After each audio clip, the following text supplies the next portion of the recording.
Huguette Chevalier et bénévolat vont de pair. Parmi les nombreuses implications de l'ex-directrice d'école et mairesse de Sainte-Anne-de-Beaupré, on retrouve l'association bénévole Côte-de-Beaupré. Notre journaliste Marie Blouin a rencontré Huguette Chevalier. Le bénévolat lui colle à la peau. Rencontre avec une femme inspirante, Huguette Chevalier, à l'Association des bénévoles de la Côte-de-Beaupré. Vous êtes mon coup de chapeau ce mois-ci. Je me disais, Madame Chevalier, c'est une personne qui s'implique depuis très longtemps dans le bénévolat. Et je voulais en connaître un petit peu plus sur vous. D'abord, je vous félicite pour tout cet engagement-là que vous avez depuis de nombreuses années. Depuis quand vous vous investissez comme bénévole? Je me suis investie comme bénévole dès les premières années de mon enseignement et j'ai commencé à enseigner à 16 ans. Puis quelle cause dans le bénévolat vous tient plus particulièrement à cœur? J'imagine qu'il n'y en a pas juste une, il y en a plusieurs. Il y en a plusieurs. J'ai, pour commencer, les Aides de Sainte-Anne, où je travaille durant la saison des pèlerinages à la basilique. Il y a l'association bénévole. Et du côté de la santé, eh bien, j'ai travaillé pour les déjeuners bénéfices à la Fondation de l'Hôpital Sainte-Anne, au loisir de l'Hôpital Sainte-Anne, et maintenant, je suis au comité bénévole au comité des bénévoles et au comité des résidents et des usagers de l'Hôpital Sainte-Anne-de-Beaupré. Pourquoi c'est important pour vous de faire du bénévolat? Bien, moi, je trouve que j'ai eu la piqûre vraiment. Je me suis toujours impliquée dans des causes. Lorsque j'enseignais, on m'a demandé pour être dans le cercle culturel de la Côte-de-Beaupré. On est venu me chercher. Alors, c'est un des axes aussi qui est intéressant. Par la suite, quelqu'un m'a invité à faire partie des Aides de Sainte-Anne. J'y suis allée. Et il y a un regard qui a changé ma vie. Oui. Il y avait une madame, une Américaine, en fauteuil roulant, qui ne pouvait rien faire par elle-même. Mais elle nous gratifiait tellement de l'aider, il y avait tellement d'amour et de reconnaissance dans son regard que je ne pouvais pas ne pas m'engager. Moi qui avais tout. Mais cette dame-là, précisément, m'a donné le déclic de m'engager dans le bénévolat et j'ai toujours été, soit dans les organisations, que ce soit bénévole ou autre, ou soit en action directe, comme quand je viens faire de l'accueil ici à l'association bénévole le vendredi matin. Vous êtes aussi vice-présidente, vous en avez parlé tantôt de votre engagement à l'Association bénévole de la Côte-de-Beaupré. L'Association bénévole de la Côte-de-Beaupré, d'abord, ça existe depuis quand? Nous venons de fêter nos 25e. Alors, ça existe depuis 1992. Et ça a été fondé par un monsieur Lionel Pépin, un résident de Saint-Joachim, et aidé de l'animateur du CLSC. Ici, sur la Côte-de-Beaupré, il n'y avait pas de service de transport.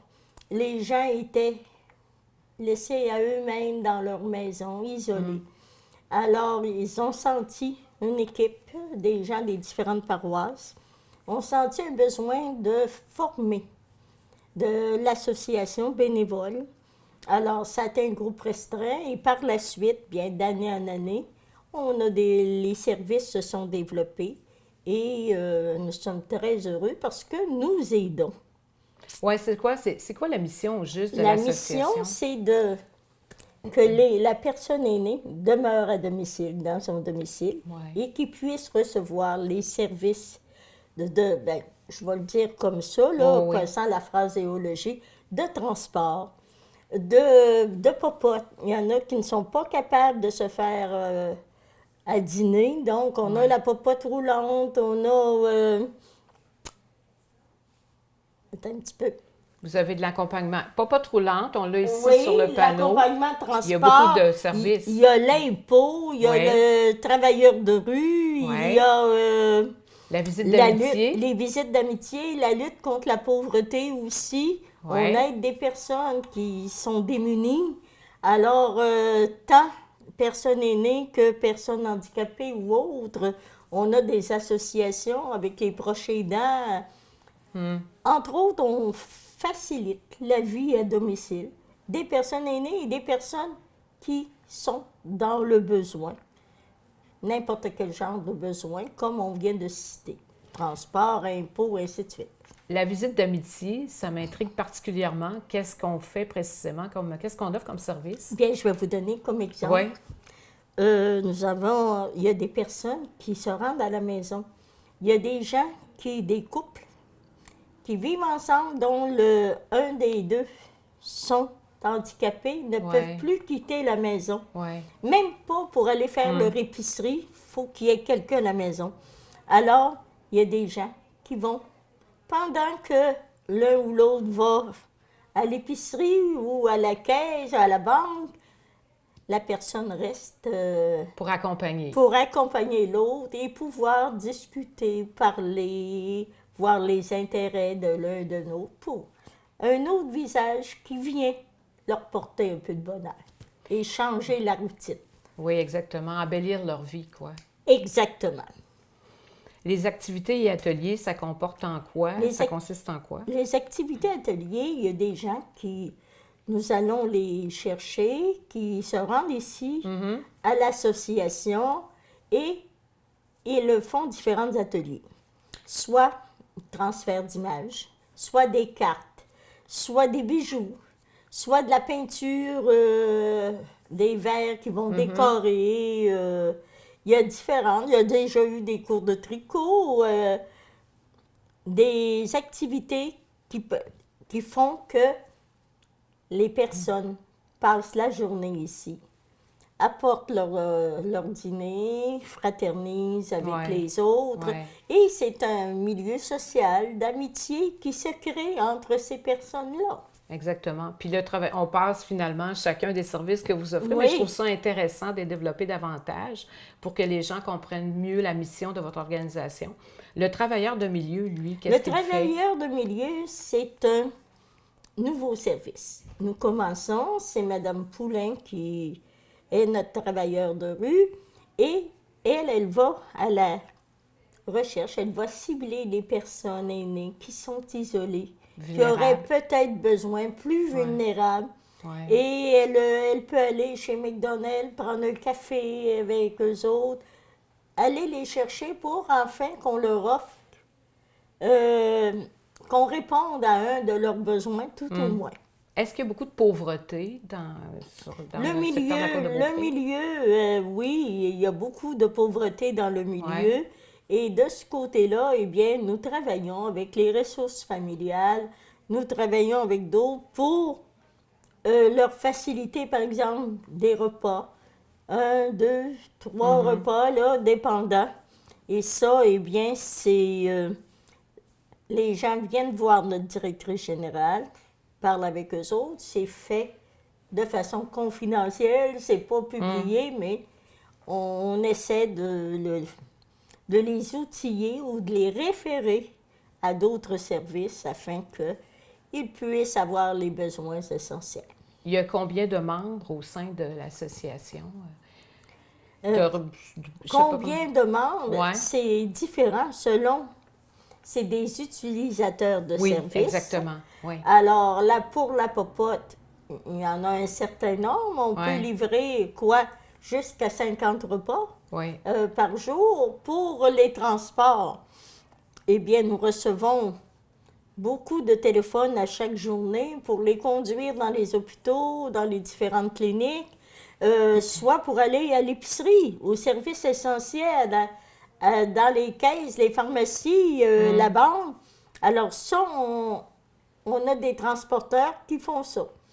Alors, dépendant des besoins, le téléphone sonne et on ne perd pas notre temps, c'est complet. On trouve un transporteur, on les rappelle pour confirmer et c'est ainsi que ça fonctionne ici à l'accueil. Le service d'impôt, les gens viennent, c'est selon un certain barème, par exemple, de revenus. Les gens viennent, on les reçoit, on les fait compléter une formule, la signer. c'est des bénévoles qui font leur rapport d'impôt, un autre vérifie le travail parce que c'est fait avec très consciencieusement, un autre vérifie s'il n'y a pas d'erreur et par la suite, on appelle, on téléphone à la personne pour dire votre rapport d'impôt est prêt, vous pouvez venir le chercher et les personnes peuvent offrir un don comme ils veulent. Mais c'est gratuit, libre, puis ça dépend c'est des personnes. gratuit, c'est gratuit. Pour les personnes puis vulnérables. personne ne va demander quoi que ce soit. D'accord. Je pense que c'est pour les gens qui ont moins de 25 à 30 000 par année. Ah, OK, ça c'est Il y a un important barème de souligner. revenus. Exactement. Est-ce qu'il y a des besoins criants en termes de bénévolat ici à l'Association des bénévoles? On a toujours besoin de bénévoles. Nous sommes plusieurs. Oui, il y en a Nous combien? avons à peu près entre 70 et 80, je pense, je dirais en tout. Là. Si on regarde ceux qui travaillent pour la popote, ceux qui travaillent pour l'accueil, les transporteurs, ceux qui font les visites d'amitié, ceux qui se dévouent pour les activités. Grosso modo, ça varie, mais il y en a une bonne partie. Je dirais entre 70 et 80. Mais y a-t-il des secteurs en particulier qui sont plus de... Avez-vous besoin de bénévoles dans un secteur en particulier, là, dans les Bien, services que vous Ce offrez? qu'on recherche toujours, Oui. c'est des transporteurs. Ah, bon. Tu sais, parce que les transporteurs, on a beaucoup de téléphones, mais il faut trouver la personne apte. Nous en avons un certain nombre dans chacune des paroisses. Par contre, dans le secteur de Bois-Châtel, nous en avons très peu. Ange-Gardien, nous en avons 2. Château-Richer, nous en avons 3, 4. Sainte-Anne, nous en avons 2. Beaupré, nous en avons plus. Saint-Joachim, nous en avons quelques-uns. Saint-Tite, Saint-Fériol. Mais qui peut devenir bénévole? Est-ce que c'est ouvert à tout le monde? Est-ce que c'est accessible juste aux personnes qui sont retraitées ou à tout âge? C'est accessible, je pense, à tout âge. Selon, ils se présentent ici, Oui. rencontrent la direction, donnent leur motivation et il faut qu'ils acceptent qu'il y ait une recherche sur leurs antécédents. Parce qu'une vérification, parce qu'on aide des personnes vulnérables, alors c'est très important qu'on ait des gens sur lesquels se fier, responsables et intacts du côté des personnes, pour ne pas que, de façon ou d'une autre, la personne puisse souffrir de quelque chose que ce soit. Alors, c'est ainsi que nous acceptons les bénévoles, mais nous en acceptons toujours et c'est toujours ouvert parce que la demande de service est très grande. Sûrement. Alors, si on veut étendre encore les services et répondre davantage, tu sais, les visites d'amitié aussi, ça grandit, les besoins grandissent. Si vous aviez, en terminant, si vous aviez un message à livrer à la population ici sur la côte de Beaupré pour qu'ils s'investissent dans le bénévolat, qu'est-ce que vous leur diriez? Bien, le bénévolat, c'est un cadeau que l'on se fait. Le bénévolat, c'est un don de soi, mais qui rapporte tellement en richesse intérieure. Les gens sont reconnaissants en s'unissant à un groupe de bénévolat. On se crée un autre milieu social, on se fait des amis, on se rend des services. Alors moi, je trouve que, puis la considération des gens, comme je vous mentionnais, ma madame aux aides de Sainte-Anne, mais c'est toujours ainsi, hein? Alors, on est content de se voir, on devient une personne signifiante pour eux, et pour nous qui sommes bénévoles, ça nous gratifie. Ça remplit notre cœur et notre vie. Alors, oui, en venant comme bénévole, je dirais, quand on vient la première fois, on pense donner. Mais je dirais qu'au contraire, on reçoit beaucoup. Bien, merci, Madame Chevalier, pour tout ce que vous faites pour les autres. Bien, merci, Madame Blouin.